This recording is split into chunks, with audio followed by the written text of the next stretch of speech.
आगामी विधानसभा चुनाव को ध्यान में रखते हुए शिवसेना उबाटा ने पूर्व विदर्भ के 14 जगह पर दावा किया है। इसी बात पर कांग्रेस प्रांताध्यक्ष नाना पटोले ने शिवसेना उबाटा को महत्वपूर्ण सलाह दी। नागपुर मीडिया से बातचीत करते हुए नाना पटोले ने कहा कि सभी पार्टियों को किसी भी जगह पर दावा करने का अधिकार है, लेकिन महाविकास आघाड़ी ने तीनों पार्टियां अगर 100 सीटें मांगेंगे तो विधानसभा की 300 सीटें बनाना पड़ेगा। महाराष्ट्राच्या मुख्यमंत्र्याच्या अशा वक्तव्याचा तर निषेध करायचाच आहे। तुमच्याजवळ सत्ता आहे, तुमच्याजवळ सगळे पॉवर आहे, कुठल्या व्यक्तीला कोणाला मतदान करायचं आहे, कोणाचा प्रचार करायचा आहे, त्याला समजा हे नक्षलवाद समजत असतील आणि यांचा काही दोष नाही ना। नरेंद्र मोदींनी स्वतः सांगितलं की जिहाद, मताचं जिहाद चाललेला आहे। या लोकांना लोकशाहीवर विश्वासच नाही आणि हुकुमशाह आणि तानाशाह जी मानसिकता आहे त्या मानसिकतेच्या आधारावर एकनाथ शिंदे बोलत असतील तर महाराष्ट्रासारख्या राज्याच्या मुख्यमंत्री म्हणून त्यांना त्या खुर्चीवर राहण्याचा सुद्धा अधिकार नाही असं म्हटलं तर वावगं ठरणार नाही। बिलकुल आहे, प्रत्येक पक्षाला जास्त जागा मिळाव्यात, सगळ्यांच्या अपेक्षा असल्या पाहिजेत, त्याला काय दुमत काय, त्याला विरोध काय।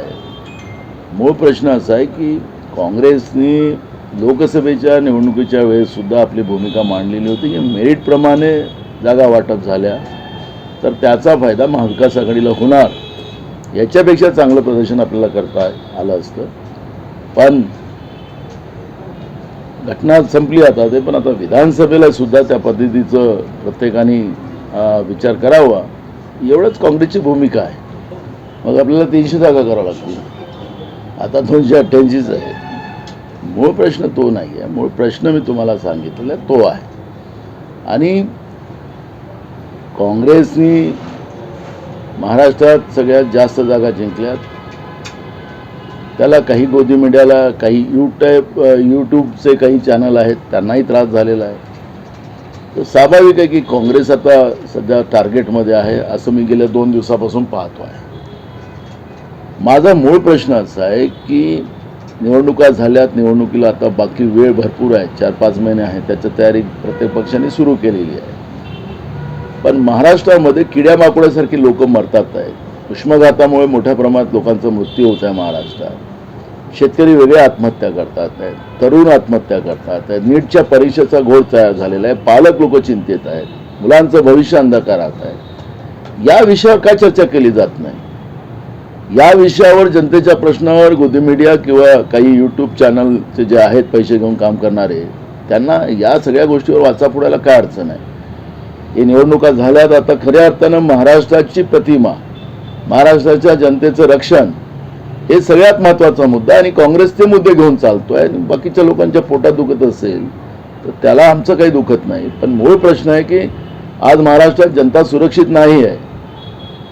किती लोक उष्माघातानं मरण पावलेत महाराष्ट्रात, त्याचा आकडा सरकारने जाहीर करावा।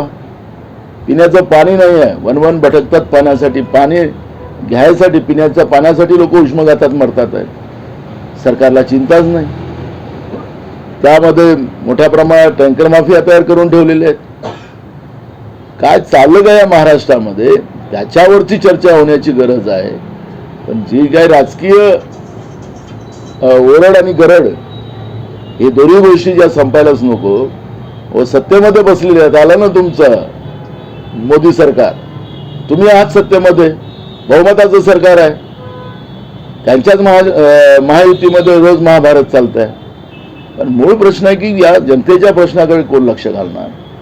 आणि म्हणून हे नक्षलवाद आहे, हे अमुक आहे, हे चर्चा करण्यापेक्षा मुख्यमंत्र्यांनी आणि राज्याच्या सरकारने महाराष्ट्राच्या जनतेच्या बद्दलची काळजी करणं गरजेचं आहे। शेतकऱ्यांना बियाणं मिळत नाही, बियाणासाठी लाईनमध्ये लागावं लागतं, बोगस बियाणं भेटत आहे।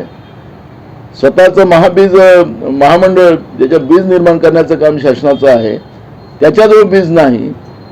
आंध्र प्रदेश, गुजरातच्या कंपन्या येऊन शेतकऱ्याला लुटतात आहेत, त्याच्यावर लक्ष नाही। काय शेतकऱ्यांचा कोणी मायबाप राहिलेला नाही महाराष्ट्रात?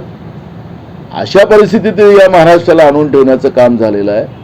भ्रष्टाचार आणि भ्रष्टाचार आणि राजकीय ओरड आणि गरड याच्याशिवाय सत्ताधीशांना आज कळत नसेल तर हे महाराष्ट्राचं दुर्भाग्य आहे. काँग्रेस हे सगळे प्रश्न घेऊन लढेल. कोण काय बोलतो त्याच्याकडे लक्ष काँग्रेसचं नाही.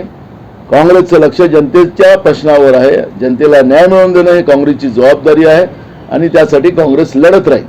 मला या सरकारचं तुम्हाला किती मला माहिती नाही, पण हे असंविधानिक सरकार आहे. महाराष्ट्रामध्ये गेल्या पावणे दोन वर्षापासून हे सरकार बसलेलं आहे. अजूनही मंत्रिमंडळाचा या लोकांनी विस्तार केलेला नाही. विधानसभेच्या कामकाजामध्ये कोण मंत्री वेळेवर कोणत्या खात्याचा आहे हेच कळायला कारण नाही. वेगळाच मंत्री वेगळंच उत्तर देताना आपण पाहतोय. उपमुख्यमंत्र्याकडे भरपूर खाते, मुख्यमंत्र्याकडे भरपूर खाते आणि मंत्रिमंडळाचा विस्तार यांनी पावणे 2 वर्ष काय केला नाही. आता निवडणुकीच्या तोंडावर मंत्रिमंडळाचा विस्तार करायला हे लोक निघाले, पण जनतेच्या प्रश्नाचं काय? जेव्हा निवडणुका झाल्या सगळे विदेशात चालले गेलेत. आम्ही मागणी केलेली आहे की कुठल्या परवानगीने मंत्री विदेशात गेलेले होते, कोणाच्या पैशाने गेलेले होते. कारण की मंत्र्यांना विदेशात जायचं असेल तर पीएमओ मधून मंजुरी घेऊन जावं लागतं.